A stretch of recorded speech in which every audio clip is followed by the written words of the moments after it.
Hi guys, this is Inder and स्वागत है आपका आज के इस वीडियो के अंदर। इस वीडियो के अंदर हम बात करेंगे लॉ ऑफ अट्रैक्शन के पीछे की साइंस के बारे में कि आखिर लॉ ऑफ अट्रैक्शन के पीछे क्या साइंस है। तो शुरू करते हैं गाइस हमारे स्कूल से। तो स्कूल के अंदर हमें पढ़ाया जाता है कि 11th-12th के अंदर, स्पेशली 6th में भी वैसे तो साइंस होती है, तो वहाँ पे भी हम पढ़ते हैं कि anything that has a mass and volume it is called the matter. तो जिस भी चीज़ के पास मास और वॉल्यूम है उसे हम मैटर बोलते हैं। तो जो ये हमारा वर्ल्ड है, जो हम आसपास दुनिया देखते हैं, ये सारी मेटरलिस्टिक वर्ल्ड है। तो ये जो मैटर है, मैटर यानी कि पदार्थ की सबसे छोटी इकाई क्या है? सबसे छोटी यूनिट है एटम। एटम के अंदर है electron, proton, neutron. Proton nucleus के अंदर होते हैं प्लस न्यूट्रॉन, है ना। प्रोटॉन न्यूक्लियस के अंदर होते हैं एंड देन जो इलेक्ट्रॉन होते हैं वो न्यूक्लियस के चारों ओर चक्कर लगा रहे होते हैं, यानी कि घूम रहे होते हैं अपने ऑर्बिटल्स वगैरह में। तो इलेक्ट्रॉन एनर्जी पार्टिकल्स हैं। उन्हें एनर्जी पार्टिकल क्यों बोला गया है उसकी बात हम आगे करते हैं। एनर्जी पार्टिकल्स क्यों बोला गया है इलेक्ट्रॉन्स को? बिकॉज इलेक्ट्रॉन्स एक तो लाइट वेट होते हैं, उनका मास होता है लेकिन वो बहुत ही माइनर सा होता है, उनका मास बहुत कम होता है। एंड जो इलेक्ट्रॉन होते हैं वो वाइब्रेट कर रहे होते हैं, यानी कि वो घूम रहे होते हैं एटम के अंदर, उसके न्यूक्लियस के चारों ओर स्पीड ऑफ लाइट की स्पीड से। तो जब वो स्पीड ऑफ लाइट की स्पीड से घूम रहे होते हैं तो उनके अंदर एक एनर्जी क्रिएट हो जाती है ड्यू टू उनके मास और वो जो स्पीड से घूम रहे हैं, उनकी वेलोसिटी होती है उससे। तो अगर हम बहुत ही ज़्यादा डीप एनालिसिस करें तो इससे ये डिफाइन होता है कि जो ये आसपास हमारे जितनी भी चीज़ें हैं, इंक्लूडिंग इंसानों को भी इंक्लूड करें, तो हम सब सिमिलर टाइप ऑफ एनर्जी से बने हैं। दैट इज इलेक्ट्रॉन, तो सारे इलेक्ट्रॉन तो मतलब इलेक्ट्रॉन है ना, तो इट मीन्स हम सिमिलर टाइप ऑफ एनर्जी से बने हैं। सो गाइज, अब सवाल उठता है कि अगर सब कुछ एनर्जी से बना है, एवरीथिंग इज एनर्जी, देन क्या इंसान भी एनर्जी से बने हैं? अगर इंसान एनर्जी से बने हैं तो अब सवाल ये उठता है कि क्या वो सिमिलर टाइप ऑफ एनर्जी से बने हैं या फिर वो अलग अलग डिफरेंट एनर्जी से बने हैं। और अगर वो सिमिलर टाइप ऑफ एनर्जी से बने हैं तो वो उनका बिहेवियर अलग अलग क्यों है, उनके लाइफ को लेके परसेप्शंस अलग अलग क्यों हैं अगर वो सिमिलर एनर्जी से बने हैं? तो इस बात का जवाब ये है कि जो एनर्जीज होती हैं, बेशक वो सेम एनर्जी के बने हैं हम सारे इंसान, लेकिन हम अलग अलग फ्रिक्वेंसी पर वाइब्रेट कर रहे हैं। एनर्जी की डिफरेंट डिफरेंट फ्रिक्वेंसी होती है, इसलिए हम लोगों के परसेप्शंस लाइफ को लेकर एंड ऑल्सो जो हमारी सोच विचार होती है ना, वो बहुत अलग होती है, बिकॉज हम डिफरेंट फ्रिक्वेंसीज पर वाइब्रेट कर रहे हैं।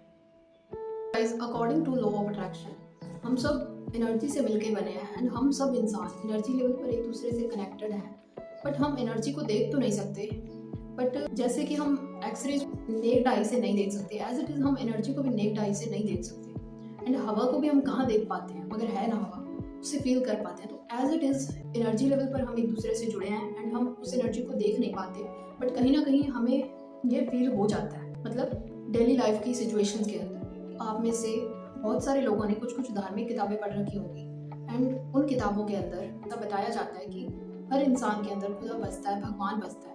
भगवान को कहीं मंदिर, मस्जिद या फिर किसी गुरुद्वारे में, किसी भी जगह हमें पर्टिकुलर प्लेस पर जाकर ढूंढने की ज़रूरत नहीं है, वो सब इंसानों के अंदर रहता है। तो ये बात सुनने में सही भी लगती है, सही इसलिए भी लगती है बिकॉज ये बात पूरी तरीके से साइंटिफिक है। भगवान को हम क्या बोले, हमने किसी ने नहीं देखा, बट फिर भी लोग इतना मानते हैं बिकॉज कहीं ना कहीं इस तरह के जो धार्मिक गुरु वगैरह हुए हैं उन्होंने इस तरह के श्लोक वो लिखे हुए हैं धार्मिक किताबों के अंदर, जिससे पता चलता है कि भगवान का कुछ पार्ट ऑफ एनर्जी हमारे अंदर है एंड हमारा कुछ part of energy I think उस भगवान के अंदर है। एंड तभी तो हम वो क्या बोलते हैं, इनर इंस्टीट्यूशंस वगैरह हम फील कर पाते हैं कि हाँ इस तरह का मुझे लग रहा है, ऐसा हो जाए। और कई बार समटाइम ऐसा हो भी जाता है ना। तो ये बातें जो धार्मिक गुरु वगैरह बोलते हैं ये ऐसे नहीं बोलते।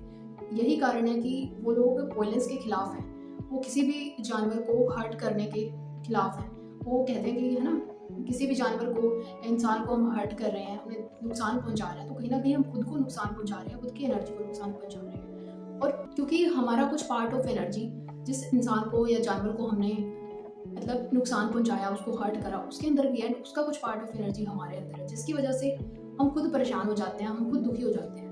और इसका बहुत तगड़ा एग्जाम्पल ये है कि जब हमारे किसी फैमिली मेम्बर से झगड़ा हो जाए या किसी दोस्त से झगड़ा हो जाए, अच्छे दोस्त से, तो मतलब वो बंदा जितना परेशान होता है ना, मतलब हमारे हर्ट करने से हम उससे डबल परेशान हो रहे होते हैं, बिकॉज हमारा कुछ पार्ट ऑफ एनर्जी उसके अंदर है, उसके वाला हमारे अंदर है, एंड हमारी जो एनर्जी थी ना उसके अंदर, उसको हमने हर्ट कर दिया। तो इसलिए हम हद से ज़्यादा परेशान हो जाते हैं, बराबर परेशान होते हैं उस बंदे के। एंड यही रीज़न है कि हर धर्म के अंदर वॉयलेंस को एकदम नो बोला गया है कि मतलब ये वॉयलेंस वगैरह करना है ना, ये बहुत गलत है ना, हर धर्म इंसानियत ही सिखाता है at the end. So guys, law of attraction बहुत सिंपल सा रूल है जो एनर्जी के लॉज पर बेस्ड है, जो हमने कहीं ना कहीं अपने स्कूल टाइम के अंदर पढ़ रखे हैं कि एनर्जी को हम क्रिएट नहीं कर सकते, एनर्जी को हम डिस्ट्रॉय नहीं कर सकते, एनर्जी को हम ट्रांसफॉर्म कर सकते हैं। एंड वो जो एनर्जी है, टोटल यूनिवर्स की एनर्जी, वो हमेशा कॉन्स्टेंट रहती है एंड सब कुछ एनर्जी से बना है। एंड सिमिलर जिनकी फ्रिक्वेंसी सेम होती है वो एनर्जीज आपस में खुद को अट्रैक्ट करती हैं। अब गाइज, अब सच बात यह है कि हमारे थॉट्स की भी एनर्जी फ्रिक्वेंसी होती है। अब अपकमिंग चैप्टर्स के अंदर हम समझेंगे कि हमारी जो एनर्जी फ्रिक्वेंसी है थॉट्स की, वो पॉजिटिव नेगेटिव किस तरह से होती है, एंड जो सिमिलर टाइप ऑफ फ्रिक्वेंसीज हैं वो कैसे एक दूसरे को अट्रैक्ट करती हैं। इट मीन्स कि लाइक अट्रैक्ट लाइक, वो किस तरह से काम करता है। सो गाइज, अगर आपने ये वीडियो यहाँ तक देखा है तो इस वीडियो को लाइक करो, अपने दोस्तों के साथ शेयर करो अच्छा लगे तो, एंड कमेंट के अंदर बताओ कि अगर आपको पहले से ये लॉ ऑफ अट्रैक्शन के पीछे की साइंस पता थी या नहीं पता थी, या आपका क्या ख्याल है लॉ ऑफ अट्रैक्शन के बारे में, आपको सच लगता है, झूठ लगता है, आपके क्या विचार हैं, वो आप कमेंट सेक्शन के अंदर जरूर बताओ। एंड थैंक यू, मिलते हैं नेक्स्ट वीडियो में।